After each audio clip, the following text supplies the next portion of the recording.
अपनी टीम लैके आओ। फिर तुसी दुआ करो। साडा हाल देख रहे हो, मैंने देखा तो पसीनो पसीनी हुए, कपड़ों का बुरा हाल हुआ है, बाल उड्डे हुए ने। ते कहते कि ऐसा दुआ नहीं करन देना, तुसा अपनी टीम नू लैके आओ। मैंने उनसे कहा मेरी टीम, मेरा खुदावंद मेरे साथ है। Hallelujah hallelujah. मेरी टीम, मैं और मेरा खुदावंद, इतनी टीम, बस इत्थे गल मुक जानी, इत्थे गल बन जानी। क्योंकि जो हमारे साथ हैं वो इनसे तादाद में बहुत ज्यादा है। मेरे अजीजों, बाज़ औक़ात हम सोचते हैं हम अकेले ही हैं। हम बाज़ औक़ात क्या है, सोचते हैं अकेले ही हैं। मेरे अजीजों, एक दफा का जिक्र है, काफी साल पुरानी बात है। एक जगह पर मुझे बुलाया गया और उस जगह पर मैं अकेला गया। और जब मैं अकेला गया तो वहां पर कोई हट्टे कट्टे जवान, जो तकरीबन कोई गिनती में 5 से 7 होंगे, और वो जो थे, एक बच्चा था, उसके अंदर बदरूएं हाजिर होती थी और वो 5-5, 6-6 घंटे कुश्ती करता था और उसको संभालने वाले संभाल नहीं पाते थे और बाद में फिर थक के हार के उससे पिटते थे।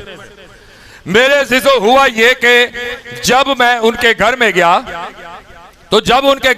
तो कहने लगे, पादरी साहब असी तुहानू दुआ नहीं करन देनी, तुसी ना इस तरह करो, अपनी टीम लैके आओ। फिर तुसी दुआ करो। साडा हाल देख रहे हो, मैंने देखा तो पसीनो पसीनी हुए, कपड़ों का बुरा हाल हुआ है, बाल उड्डे हुए ने। ते कहते कि ऐसा दुआ नहीं करन देना, तुसा अपनी टीम नू लैके आओ। मैंने उनसे कहा मेरी टीम, मेरा खुदावंद मेरे साथ है। Hallelujah hallelujah.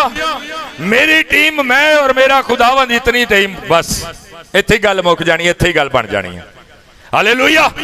मेरे अजीजों, जो कोई खून और गोश्त की जंग इसको समझता है वही हारता है। बाइबल मुकद्दस में लिखा है, तुम्हारी जंग जो है, तुम्हारी लड़ाई, तुम्हारी कुश्ती जो है, वो खून और गोश्त से नहीं है, बल्कि रूहानी उन अफवाजों से है जो तारीकी की मकामों में रहती हैं। मेरे अजीजों, हुआ ये, फिर उस बच्चे को जब बिठाया सामने, मैं कह मेरे ना कुछ भी होएगा, मेरे ते छाड़ दो, कोई मसला नहीं, तो पीछे पीछे हो जाओ। जब उसको बिठाया, 6 फीट उसका भी कद था, वो जान में था ठीक ठाक। वो मैंने उसके लिए दुआ की। दुआ करने के बाद जब बदरूएं हाजिर हुई, मैंने उससे कहा मैं तुझसे बाद में बात करूंगा। 5 दिन से मुसलसल हाजिरी थी बच्चे के अंदर। मैंने उससे कहा मैं तुझसे बाद में बात करूंगा, मैं जानता हूं तू मेरे इख्तियार में है और मेरे कहे में है, सुन ले, अभी इस बदन से निकलना है, फिर जब तुझे बुलाऊंगा फिर आएगा, फिर बात करेंगे। जब मैंने बोला तो वो पीछे को गिर गया और उसमें से बदरू निकल गई। मैंने कहा कि आप जो है, मैंने कहा कि अब इसको उठाएं और इसको उठा के आप लोग जो है वो बिस्तर पर डाल दें और इसको सोने दें, सुबह फिर बात करेंगे इससे। फिर रात सारी वो सोता रहा और सुबह 9 बजे के टाइम पर फिर वो होश में आया। मेरे अजीजों, जो जंग हम अपनी समझते हैं वो जंग हमारी नहीं है और हम अपने जोर से नहीं लड़ सकते, अपनी कुव्वत से नहीं लड़ सकते, हमें उसके लिए रूहानी कुव्वत चाहिए। और मेरे अजीजों, फिर रूहानी कुव्वत में भी फर्क होता है। बाज़ औक़ात बहुत सारे लोग ये समझते हैं कि जब आपने किसी के लिए दुआ करनी है तो खुदावंद की कुव्वत, भले कोई थोड़ी दुआ करे, कोई ज्यादा करे, कुछ ज्यादा टाइम दे खुदावंद को, कोई थोड़ा दे, कुव्वत एक तरह की नाज़िल होगी, ऐसा नहीं होता। बाइबल मुकद्दस में लिखा है ये रूहानी कुव्वत जमा करनी पड़ती है, ये रूहानी कुव्वत आपको ज़ख़ीरा करनी पड़ती है। मेरे अज़ीज़ों, बाइबल मुकद्दस में लिखा है कि अपना खजाना, अपना माल वहां जमा करो जहां ना कीड़ा लगता है और ना ही जंग। ठीक है जी। तो ये रूहानी खजाने की बात है, रूहानी माल। अब रूहानी माल या रूहानी कुव्वत की बात कैसे है? मेरे अजीजों, अगर रूहानी कुव्वत खर्च ना हो और जमा ना हो तो बाइबल मुकद्दस में लिखा है, मैं अब आपको बड़ा अहम पॉइंट देने जा रहा हूं। बाइबल मुकद्दस में लिखा है यीशु एक राह से जा रहा है और एक औरत है जो 12 वर्ष से बीमारी के अंदर मुब्तला है। आमीन। और लिखा है कि उसने यीशु का क्या छुआ है? पलड़ा छुआ है। और जब उसने यीशु के पलड़े को छुआ है तो फिर यीशु ने क्या कहा है? मुझसे। इसका मतलब कुव्वत अंदर हो तो कुव्वत निकलती है, अगर कुव्वत अंदर नहीं है तो कुव्वत निकलेगी भी नहीं है। और जब आपके जिस्म से कुव्वत निकलती है तो आपका जिस्म फिर कमजोर भी होगा। आमीन आमीन। इसका मतलब रूहानी कमजोरी भी आती है, जैसे जिस्मानी कमजोरी आती है वैसे रूहानी कमजोरी भी बाइबल मुकद्दस में मौजूद है। आमीन। और मेरे अजीजों, जब रूहानी कमजोरी होती है तो फिर उस वक्त ये फरिश्ते हमारी कुम्मत के लिए नहीं आते, ये फरिश्ते हमारी ढाल और हमारी सिपर बनने के लिए नहीं आते।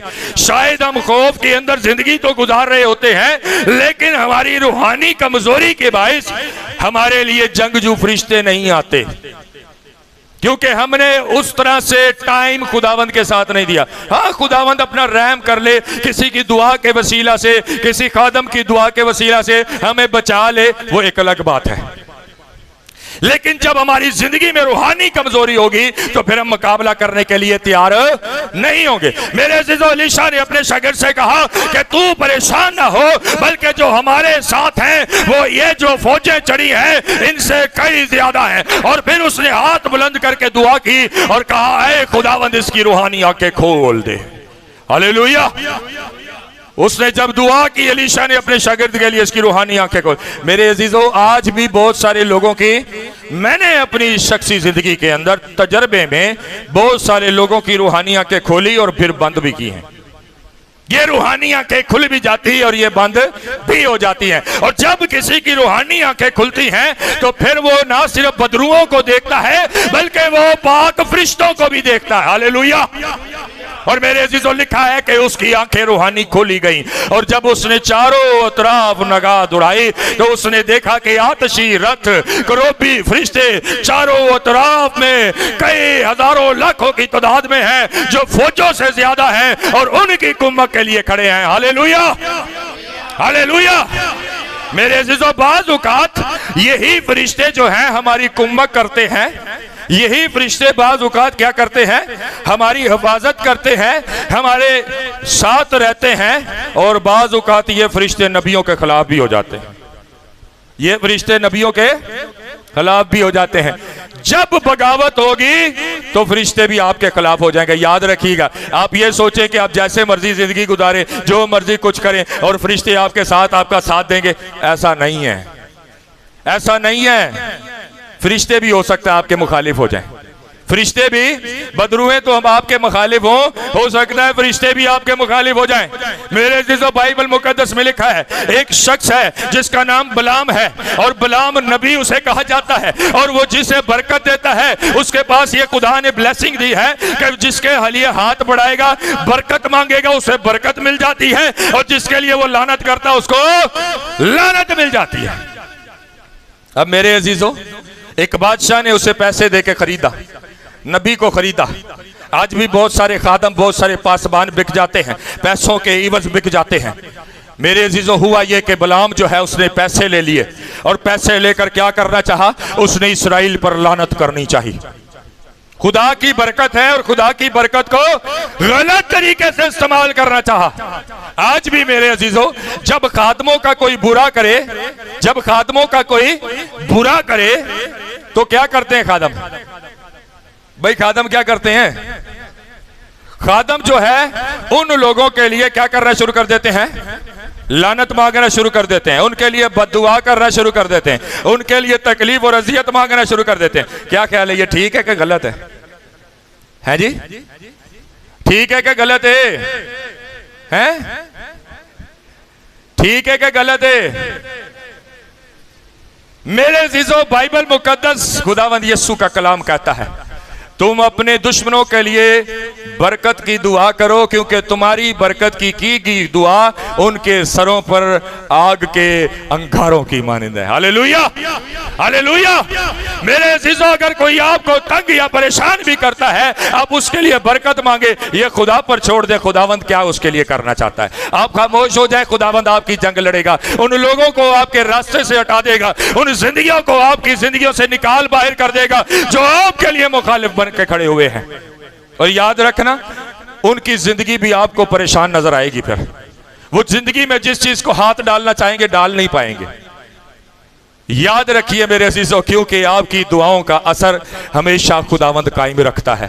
फिर आपने शिफा के लिए किसी के लिए मांगी है दुआ, या फिर आपने किसी के लिए बरकत की दुआ मांगी है, तो फिर जिसके लिए बरकत की नीयत से बरकत मांग रहे हैं उससे बरकत मिल जाएगी। और दुश्मन के लिए भी अगर बरकत चाह रहे हैं तो उसके सर पे आग के अंगारे जरूर नाजल होंगे। और जब आग के अंगारे नाजल होंगे तो फिर हाल पै जाती है हर पास से। आमीन। मेरे अजीजों, हमें वो लोग जो जादूगर और दुश्मन हैं, जरा गौर से सुनिएगा, एक वो लोग जो जिस्मानी तौर पर आपके मुखालिफ हैं, उनके लिए यीशु मसीह ने कहा कि तुम दुआ करो और दुआ करके उनके लिए बरकत चाहो। लेकिन जो लोग जादूगर हैं उनके लिए बाइबल मुकद्दस में बड़ा सख्त हुक्म खुदा ने दिया है, और उनके लिए दुआ करने का तर्ज भी फर्क है, अमल भी फर्क है। आमीन। वो लोग जो जादूगर हैं, बाइबल मुकद्दस में लिखा है कि जादूगर जो जादूगरी के अंदर जिंदगी गुजारते और लोगों को तकलीफ देते हैं तवीज गंडे करके, बाइबल मुकद्दस में लिखा है ऐसा शख्स जो तुम में जिन्नात का आशना हो, ऐसा शख्स जो तुम में जिन्नात का आशना यानी जिन्नात से मदद लेने वाला, जिन से मदद लेने वाला या जादू टूना करने वाला हो, उसे जिंदा जलाकर अपनी कौम में से निकाल डालो। Hallelujah, hallelujah. मेरे अजीजों, खुदा अपने मजबा के मद्दे मुकाबल दूसरा मजबा जो शैतान का लगाया जाता है बर्दाश्त नहीं करता, और अपने लोगों को हुक्म देता है कि उनके खिलाफ होके काम करो। आमीन। उनके खिलाफ होके काम करो।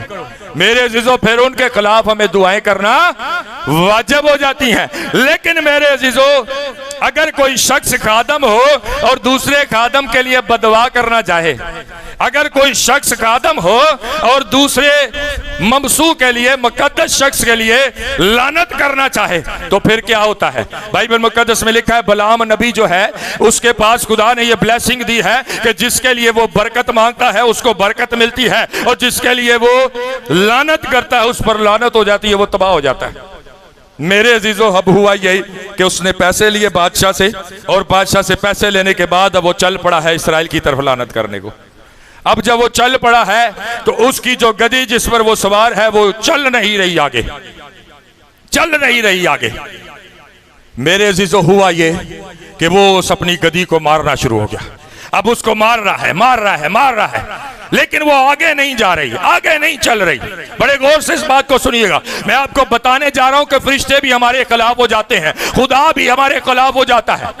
अब यहां पर नबी है, एक जगह नबी किसी के लिए दुआ करता है तो उसकी रूहानी आंखें खुलती हैं, लेकिन यहां पर खुदा ने नबी की रूहानी आंखें नहीं खोली हैं, बल्कि खुदा ने नबी को तर्क करके गदी की आंखों को खोला है। गदी की आंखों को खोलने के साथ साथ गदी की जुबान को भी खोला, वो इंसानों की तरह बोलने लग गई है। जब वो इंसानों की तरह बोलने लगी तो कहने लगी, मैं तो है मेरे मालिक तुझे बचाने की कोशिश करती हूँ, मैं जिसे देखती हूँ वो सामने एक फरिश्ता है, वो हाथ में नंगी तलवार लिए हुए है, अगर मैं आगे लेकर तुझे गई तो वो इस मकसद से आया है कि वो तेरी गर्दन तन से जुदा कर देगा।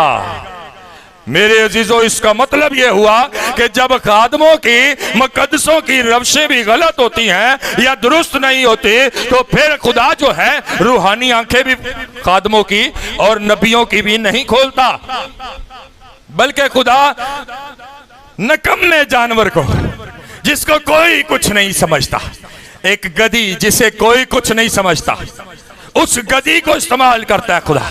और उसको इस्तेमाल करने के बाद मेरे अजीजों, फरिश्ता उसे नजर आता है।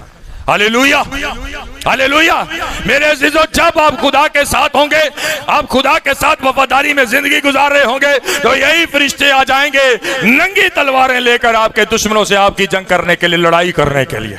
और जब आप इसी खुदा के खिलाफ, इसी खुदा के लोगों के खिलाफ खड़े होंगे, तो फिर ये फरिश्ते जो हैं, आप मुकद्दस ही क्यों ना हो, जब मुकद्दस के साथ, जब नबी के साथ ये कुछ हो सकता है, तो जरा ख्याल करें, वो लोग जो जादूगर आपके खिलाफ खड़े होंगे, वो लोग जो जिन्नात के याशना आपके खिलाफ काम करेंगे, वो लोग जो रूहानी जंग आपके खिलाफ करेंगे, वो लोग जो आपके लिए तावीज गंडे करेंगे, और उनका क्या हाल होगा अगर नबी की गर्दन को उतारने की बात की जाए। बलाम नबी है, उसकी गर्दन जो है वो जुदा करने की बात की जा रही है। गदी बोल रही है, मैं तुझे बचा रही हूं इसलिए आगे नहीं, तू मैनू फांडदा पिया, मैनू मारदा कुटदा पिया। याद रखें मेरे अजीजों, अगर नबी के ऊपर यह बात आ सकती है कि उसको मौत के घाट उतारा जा रहा है, गुलाम नबी को, तो याद रखें फिर मैं और आप भी कुछ नहीं है। और फिर हमारे खिलाफ खड़े होने वाले जादूगर, मलंग, पीर, फकीर, कुछ भी, कोई भी, कैसा भी क्यों है, वो भी हमारे खिलाफ खड़ा होने वाला कोई हैसियत और कोई औकात नहीं रखता, क्योंकि खुदा अपने फरिश्तों को भेजकर, अपने फरिश्तों को मुहैया करके अपने लोगों के चारों तरफ क़यामत होता है और अपने लोगों को बचाता है। इसलिए बाइबल मुकद्दस में लिखा है, खुदावन से डरने वालों के चारों तरफ उसका फरिश्ता यानी खुदा का फरिश्ता क़यामत रहता है और उनको बचाता है और उनको कभी जुम्बश नहीं होने देता और उनको कभी किसी किस्म का नुकसान नहीं होने देता। आज अगर कोई अपनी जिंदगी में अपने घर के लिए रूहानी जंग करना चाहता है तो सबसे पहले अपने अंदर खुदावंद का खौफ मानना शुरू करे, दुआ में झुक जाए और दुआ में वक्त गुजारना शुरू करें, रोजे में वक्त गुजारना शुरू करें। ये जंग जो फरिश्ते आपके लिए, आपकी कुम्मत के लिए, आपकी जंग करने के लिए आ जाएंगे। खुदावंद अपने हुजूर से अपने फरिश्तों को भेजेगा, अच्छी रथों को भेजेगा जो आपके लिए रूहानी जंग लड़ेंगे। आप सो रहे होंगे और वो जाग रहे होंगे, आप खामोश होंगे और वो जंग कर रहे होंगे आपके लिए। बदरुए आपके घर की तरफ आएंगे और वो उनको मार के भगाएंगे और कोई आपको नुकसान ना पहुंचा सकेगा। आइए मेरे अजीजों, अपने सरों को झुकाते और अपनी आंखों को बंद करते हैं। चल नमाज के लिए खुदावंद के इस कलाम पर गौर करेंगे। खुदावंद आपको बरकत दे।